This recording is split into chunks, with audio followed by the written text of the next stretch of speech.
Bonjour à tous. Pour ce premier talk retailer, j'ai le plaisir d'accueillir Sébastien Lelieur, responsable du pôle digital au sein du groupe Fournier, une entreprise spécialisée dans la fabrication de meubles de cuisine et de salle de bain, qui va nous parler donc de l'adaptation des outils commerciaux aux nouvelles générations de vendeurs.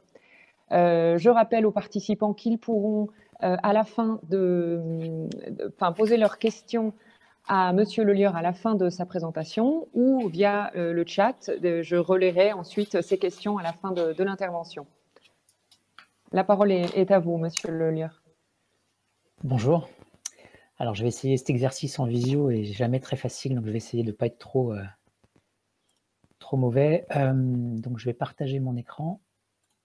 Super. Donc, l'idée, c'est effectivement de parler de l'adaptation des outils commerciaux aux nouvelles générations de vendeurs.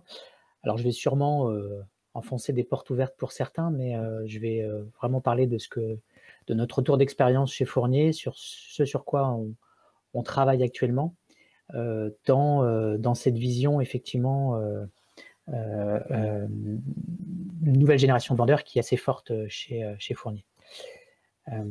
Alors, est-ce que ça marche? Voilà.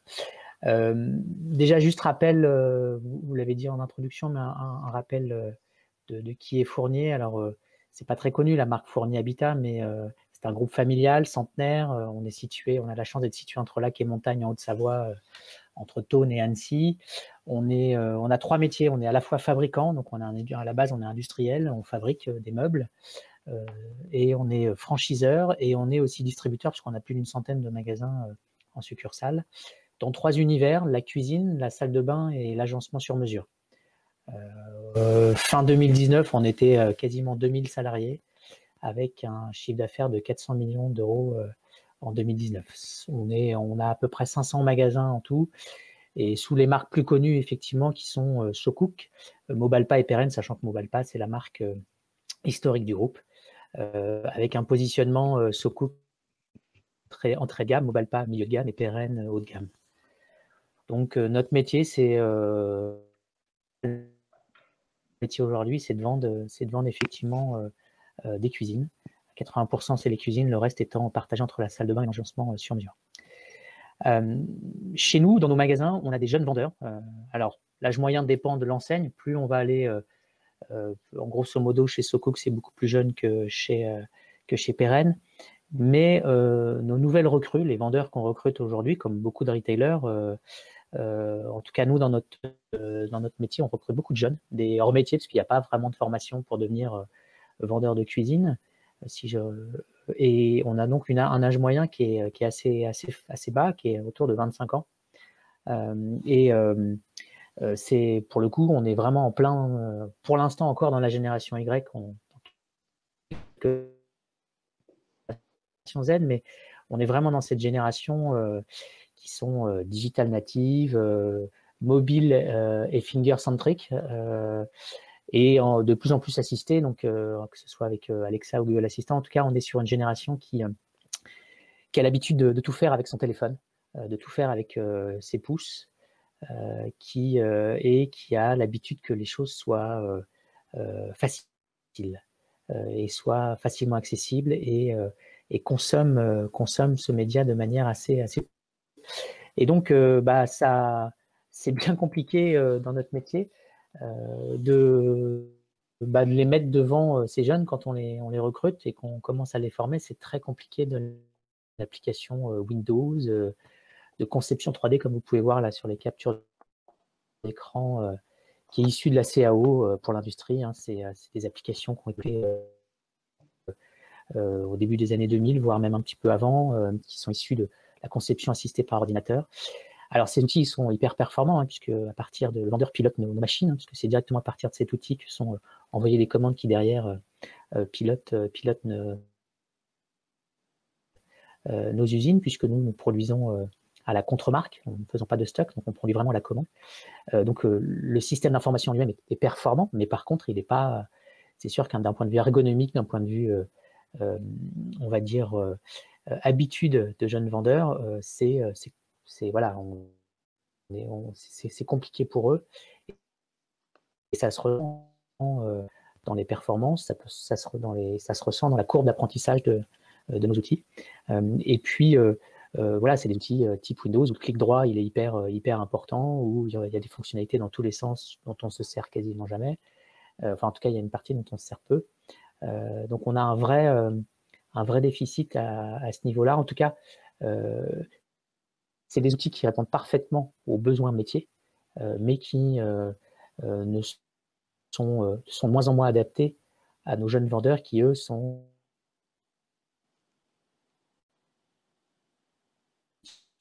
facilité et tout se fait au doigt. Donc ça, c'est voilà, une problématique chez nous sur lesquelles il est important de travailler. On a d'autres exemples aussi, on a des extranets qui datent un peu. C'est vrai que avec une ergonomie qui peut être un peu vieillissante et surtout des temps de chargement qui ne sont pas optimisés. Effectivement, cette génération Y, elle est habituée à ce que ce soit vite, enfin, que les outils soient rapides. Et donc, autant c'était facile de faire patienter les générations précédentes, autant cette génération-là, elle est impatiente. Donc, pareil, on doit prendre en compte, c'est de plus en plus important de prendre en compte ces temps de chargement. Grosso modo, si on résume, cette génération, elle est plus exigeante que les précédentes générations, au sens où, ce que je disais tout à l'heure, on pouvait peut-être faire accepter 4-5 secondes de temps de chargement sur un bouton ou sur une page.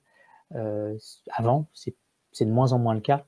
Et donc, on doit relever les défis pour nous permettre d'éviter, en tout cas, de mettre à disposition les bons outils.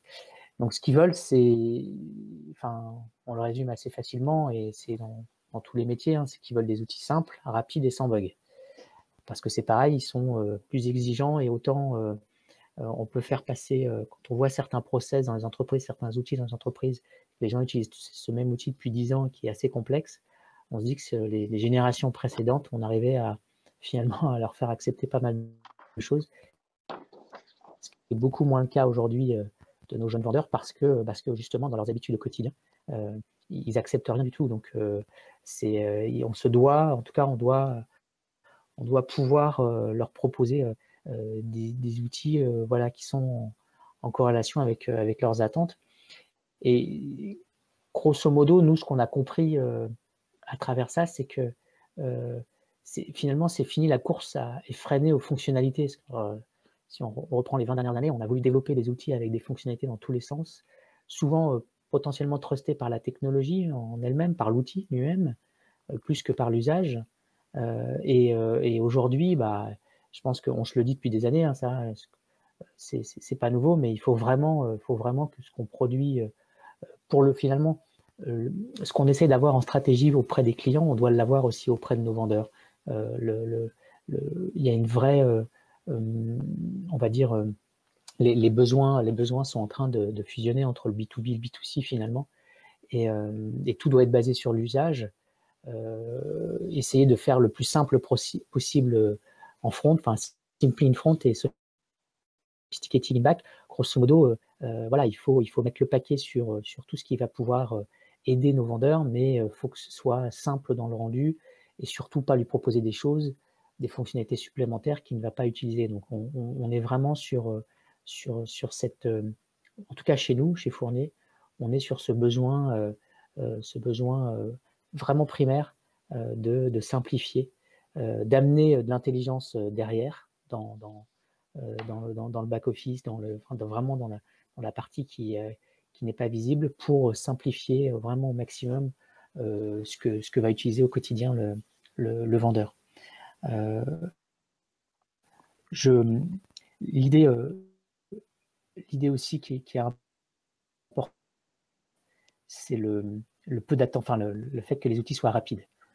Ça, on a tous dans nos process professionnels des outils qu'on utilise au quotidien qui effectivement font perdre un peu de temps parce que sur chaque action, il faut attendre 3, 4, 5 secondes. Ça, c'est et encore, je pense que 5 c'est pas la réalité, c'est plus. Ça, c'est vraiment quelque chose aussi où il faut vraiment choisir les bonnes technologies, vraiment prendre en compte ce temps de chargement, cette rapidité des outils, qui est un point primordial si on veut faire accepter les outils par nos jeunes vendeurs. Chez Fournier, les outils vendeurs, on les classe en 3 thématiques. On a grosso modo toute la partie outils d'aide à la vente. Donc nous, on a un métier qui est particulier. On peut arriver dans un configurateur 3D. On ne peut pas vous vendre une cuisine ou vous vendre un meuble sur mesure sans le concevoir, sans concevoir la cuisine ou concevoir le meuble. Donc on a un configurateur 3D obligatoire, qui est l'outil, on va dire, principal de la vente. Et puis on a les outils Digital In-Store, donc tout ce qui va aider le vendeur à donner de l'information produit, à découvrir le projet, à échanger avec le client, récupérer suffisamment d'informations, enfin vraiment toute la partie qu'on commence de plus en plus à développer en magasin, en amont de la configuration 3D pure et dure, avant de se poser devant l'ordinateur du vendeur. On a les outils de gestion commerciale, bon ça c'est comme tous les retailers, on a le CRM pour les devis, les bons de commande pour toute la partie prospect management. Et puis, on a toute la partie gestion de la commande en lien avec les usines notamment. Et la gestion de la commande, c'est un peu particulier chez nous puisque on a un métier voilà, où il faut effectivement on commande à la contre-marque, enfin on fabrique à la contre-marque, il y a de la pause, enfin voilà, il y a du SAV forcément puisqu'il y a quand même beaucoup d'éléments différents dans une cuisine.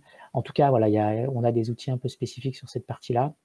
Et puis, on a tout ce qu'on regroupe dans la thématique des outils d'animation, communication, donc tout ce qui va être autour de l'information produit, nous on appelle ça les guides de vente chez nous, tous les contenus produits qu'on met à disposition du vendeur pour l'aider dans son acte de vente, parce qu'effectivement, nous c'est un métier qui est quand même assez compliqué, il y a besoin de formation, il y a besoin de connaissances produits assez fortes qui évoluent, besoin de connaissances de conception, il y a beaucoup de règles métiers, alors qu'on arrive à mettre dans les outils, mais pas toutes. Donc, il y a besoin d'avoir un nombre d'informations produits assez importantes. Comme tous les retailers, on a des problématiques, on a des besoins de communication entre l'un et l'autre, que ce soit d'un sens ou dans l'autre. Et ça, c'est un point qui est très important et qui va l'être de plus en plus.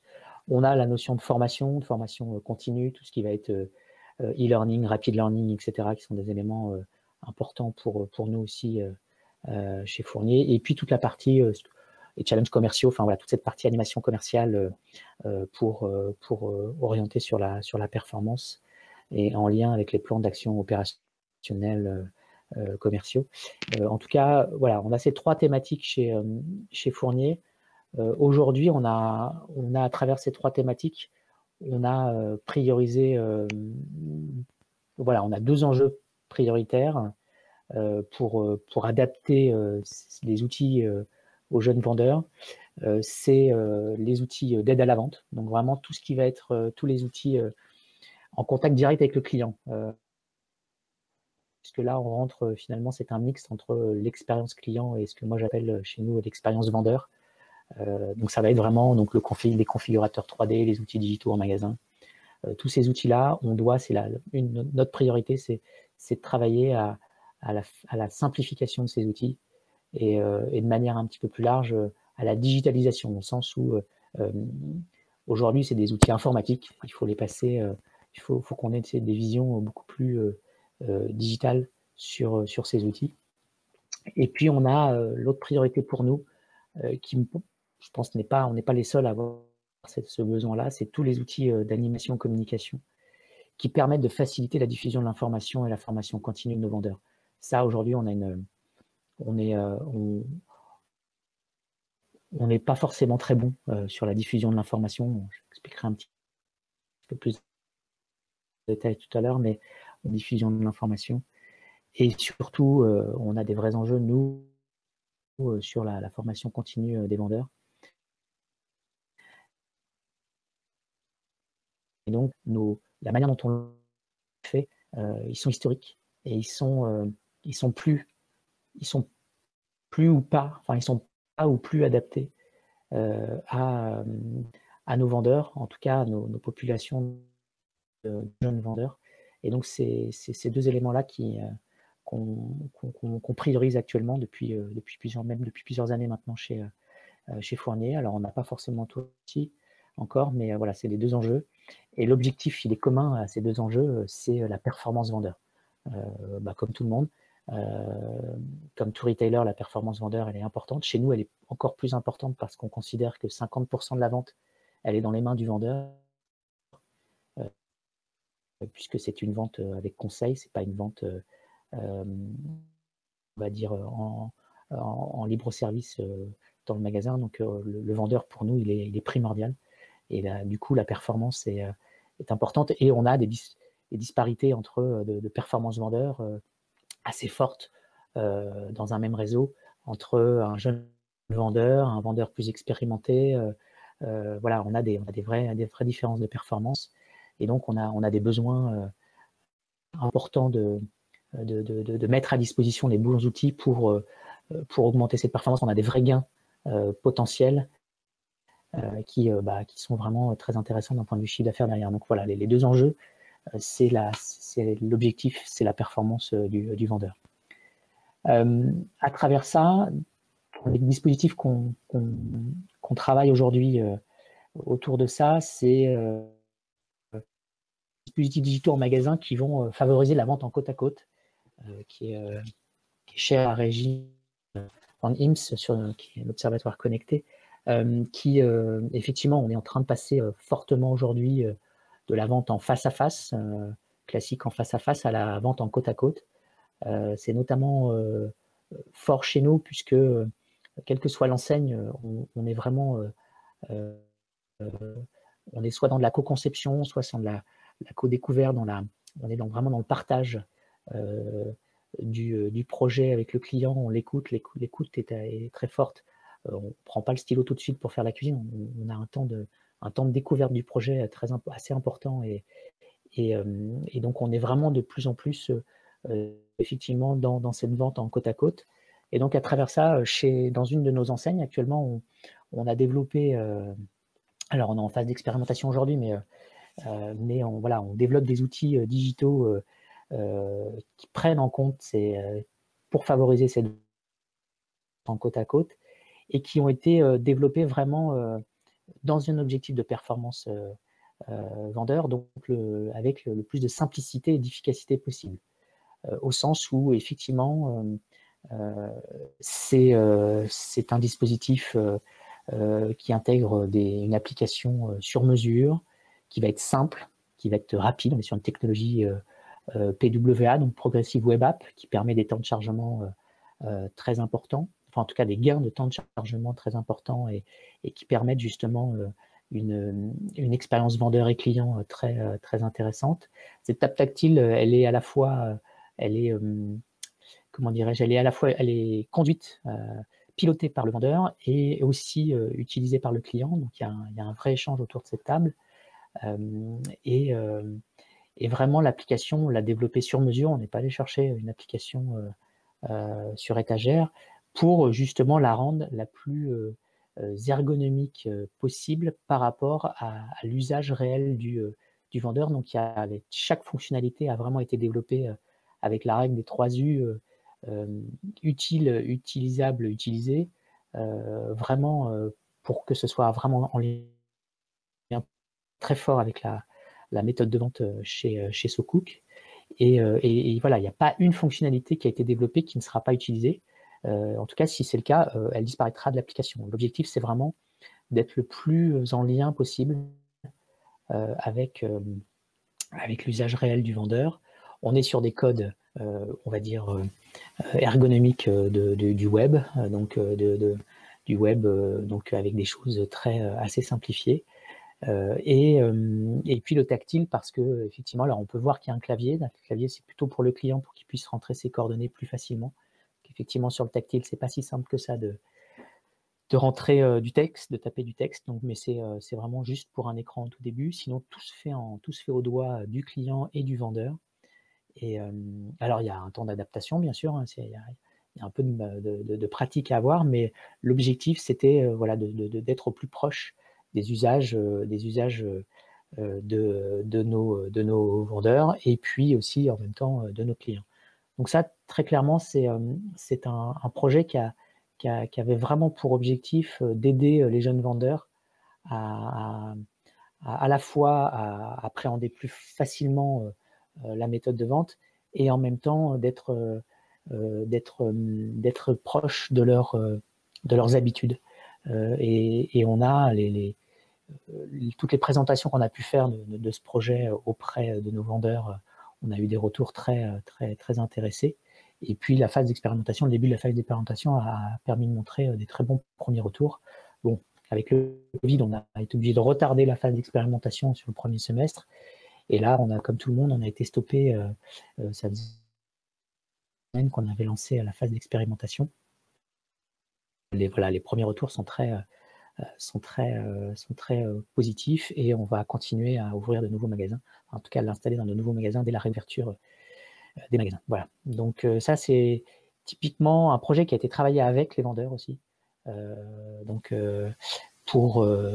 pas un projet qui a été fait dans notre coin, c'est un projet qui a été fait en design thinking avec des groupes de vendeurs, de managers, et vraiment pour obtenir quelque chose qui soit qui soit simple et rapide. Je pense que c'est, en tout cas chez nous, c'est le mot d'ordre, c'est les deux mots d'ordre. Après, très peu de bugs. Alors, effectivement, il y en aura toujours. C'est l'informatique, c'est du web. Mais par contre, ils sont excessivement... en tout cas, on essaye de limiter au maximum et d'être très réactif sur la correction de ces bugs. Il y a des nouveaux outils aussi et des nouveaux formats de contenu autour des outils d'animation et de communication. Donc nous, on a une vraie, ce que je disais tout à l'heure, on a une vraie problématique, c'est pour diffuser l'information vers nos vendeurs. Aujourd'hui, le constat, c'est que l'information, elle est pas centralisée.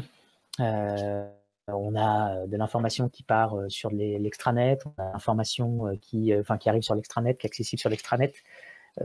Des fois, on a plusieurs extranets selon les enseignes.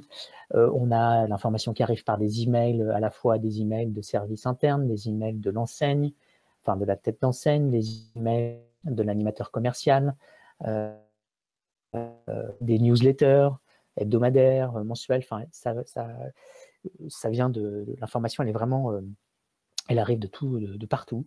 Donc, elle est pas vraiment centralisée, voire même elle n'est pas centralisée. On a aussi le constat, c'est qu'aujourd'hui, on a des formats historiques de contenu, d'informations qui ne sont pas adaptés à nos jeunes vendeurs. On a des PDF, on a des PowerPoint, je passe les Excel aussi, on a quelques Word. Et c'est très textuel, c'est même des textes relativement longs, beaucoup de... tout est assez disparate en termes de templates. On a des formats vraiment très différents. Nous, on a plusieurs métiers entre la salle de bain, le sur-mesure, l'électroménager, toute la partie table et chaise, la partie, ce qu'on appelle évier mitigeur, enfin toute cette partie-là. Finalement, à chaque catégorie de produits, à chaque catégorie de métier, on a des formats différents, on a des templates différents. Voilà, il n'y a pas du tout d'uniformité parce que effectivement, ce sont pour la plupart, ce sont aujourd'hui des PDF qui sont issus de publications qui étaient papier avant, qui étaient imprimées. Il y en a encore quelques-uns qui sont encore imprimés, mais c'est en voie de disparition. En tout cas, les derniers seront en 2021. Très clairement, du coup, avec effectivement des maquettes différentes, des gabarits différents. Donc, un accès assez difficile parce que ce sont des documents physiques différents, pas forcément accessibles à partir du même endroit, voire même pas accessibles à partir du même endroit. Et puis, il n'y a pas toutes ces notions de contextualisation de l'information. On est vraiment très siloté. L'information, elle est effectivement très silotée. Et donc, c'est complètement ces formats-là et cette manière de l'amener. Et il y a peu de hiérarchisation aussi de l'information. Voire pas. Et ça, finalement, c'est en totale contradiction avec nos jeunes vendeurs qui, aujourd'hui, sont digital natives, donc ils sont habitués à des formats de contenu où le texte a quasiment disparu ou est très schématique, en tout cas très simplifié au profit de formats photo, vidéo et aussi l'information elle est contextualisée, voire même personnalisée. Je parlais tout à l'heure, ils ont de plus en plus l'habitude d'utiliser des assistants, donc ils sont assistés. Là, on est complètement à l'opposé et sur des sujets où c'est hyper important qu'ils aient la bonne information, que cette information leur permet de se former en continu, d'avoir les bonnes infos pour optimiser l'acte de vente ou pour éviter, quand il s'agit de problématiques produits, d'éviter de vendre un produit qui ne sera pas accessible pendant un certain temps. Et donc, voilà, on joue vraiment sur la performance du vendeur. Et là, c'est un vrai sujet. Pour l'avoir partagé avec d'autres retailers, on n'est pas les seuls dans cette problématique-là. C'est-à-dire que voilà, c'est historique. Et là, pour moi, il y a une vraie. Là, on est dans une phase où il y a une vraie transformation à avoir sur ce sujet-là pour justement mettre à disposition la bonne information au bon moment. Et donc, nous, c'est le sujet, on va dire, c'est un des sujets forts en 2021, qu'on a déjà attaqué sur 2020, mais sur lequel on a un peu été retardé, encore une fois, avec le Covid. Mais on a, sur nos outils d'animation et de communication, on a un objectif de centraliser la diffusion d'informations. Et là, c'est un parti pris, mais qui nous paraît être intéressant, en tout cas pour nos problématiques à nous, en utilisant les codes des réseaux sociaux.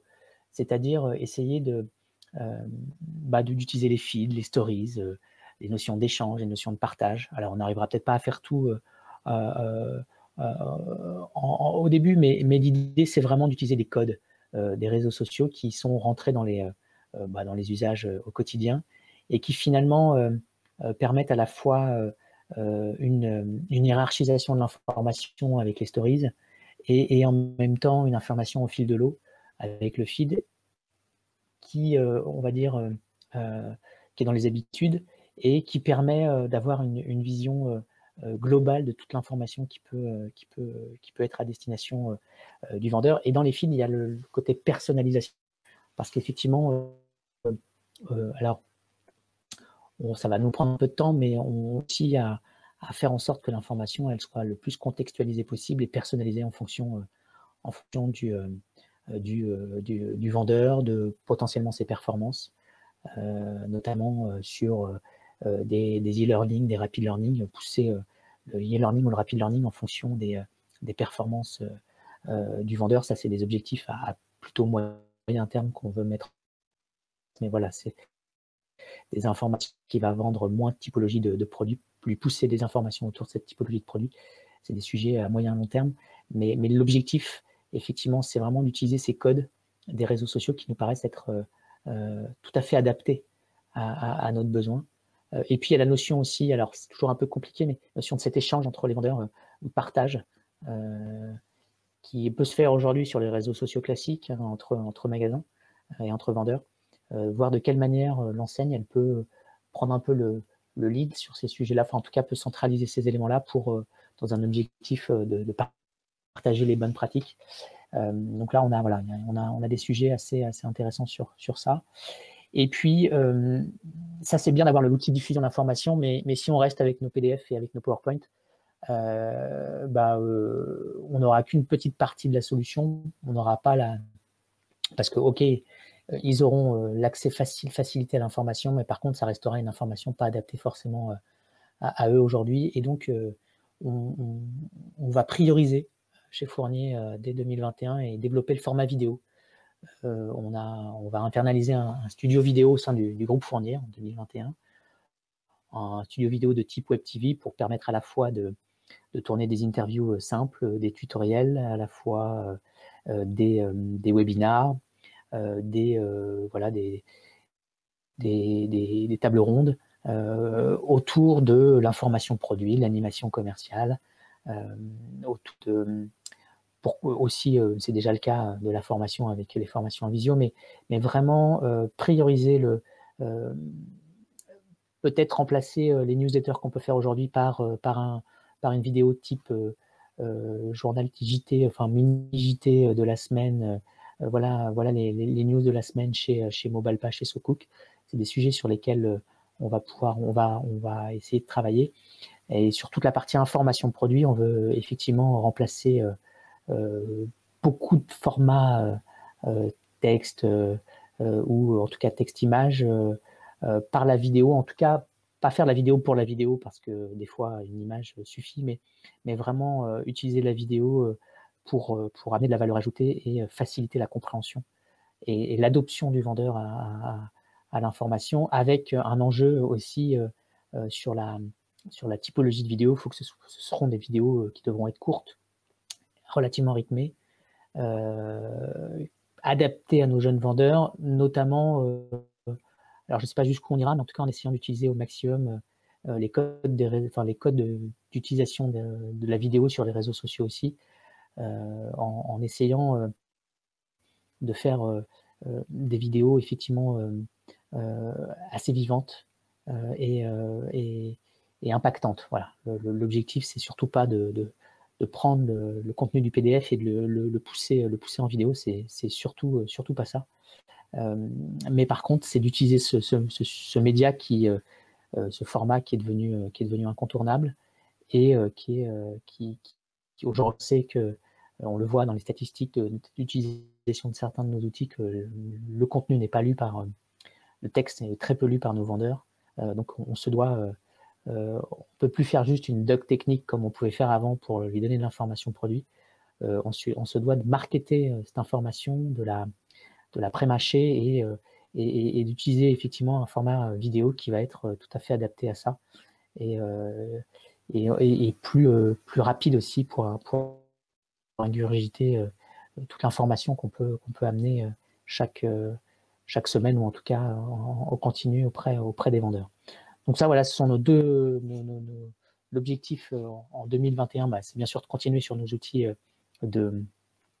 liés à la vente, mais aussi de travailler sur ces outils d'animation et de communication qui sont vraiment indispensables pour aujourd'hui, pour pouvoir optimiser la performance de nos vendeurs. Alors, il y a d'autres sujets qu'on n'a pas priorisés chez nous autour notamment de tout ce qui va être la communication entre le vendeur et le client. C'est des choses qu'on n'a pas priorisées pour l'instant, mais qui, je sais, le sont chez d'autres retailers, notamment tout ce qui va tourner autour de la messagerie instantanée. C'est mettre à disposition les bons outils pour nos vendeurs pour qu'ils puissent utiliser la messagerie instantanée type WhatsApp, Messenger ou autre avec leurs clients. On sait qu'un certain nombre le font directement avec leur téléphone privé, mais voilà, il y a aussi ces sujets autour de l'échange avec le client, de la digitalisation de l'échange avec le client, sur lesquels on doit investiguer et trouver des solutions pour pouvoir leur mettre à disposition les bons outils. Voilà ce que je voulais partager avec vous aujourd'hui sur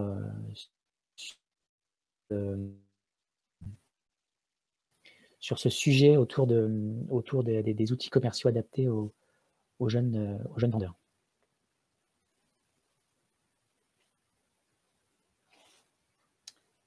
Je ne vous entends pas. Ah.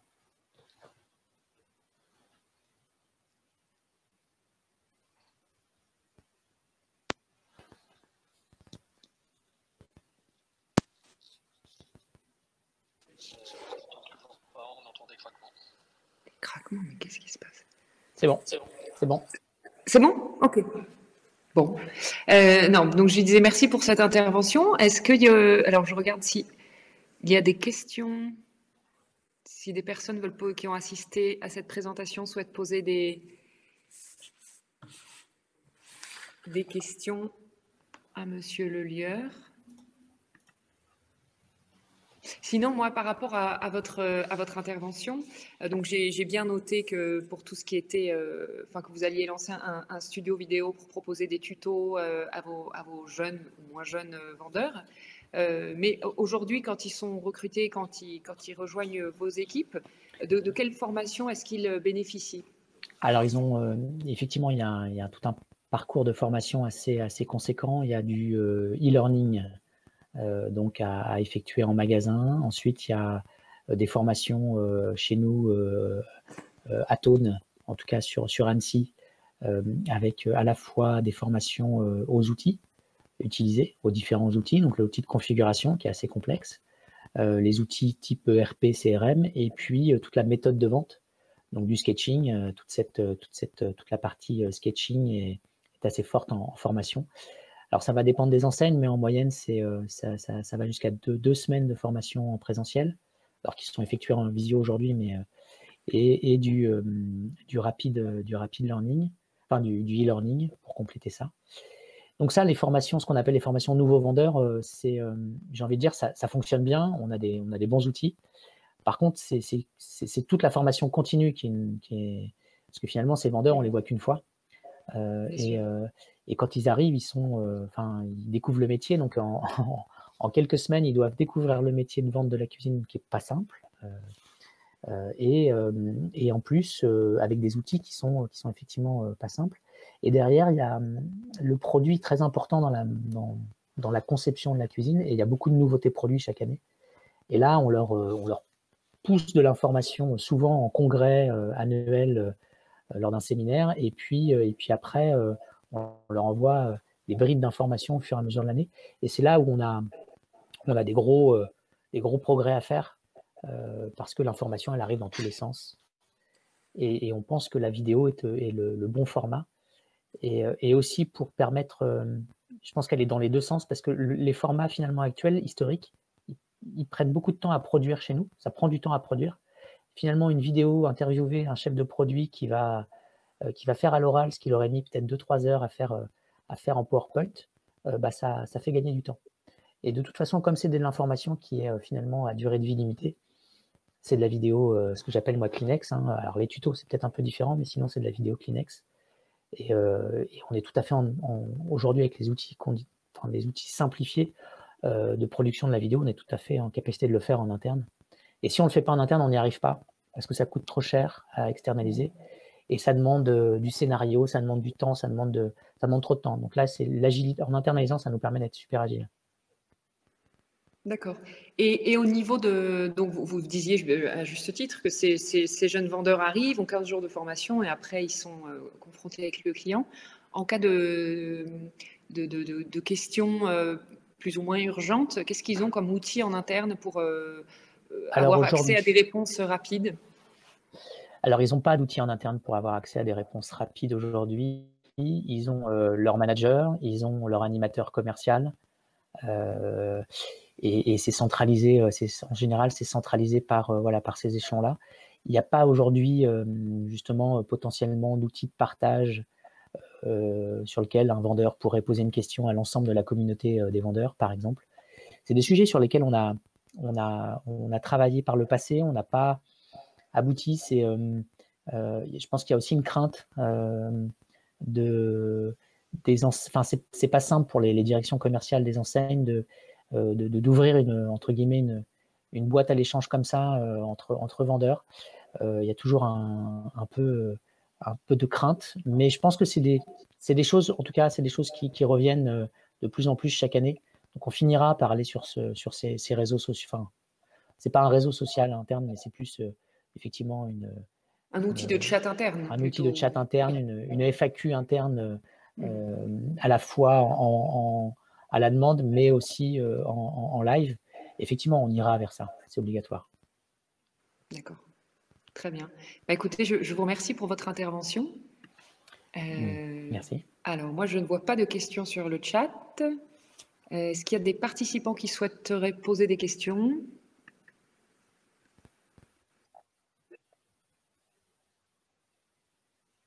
D'accord, merci.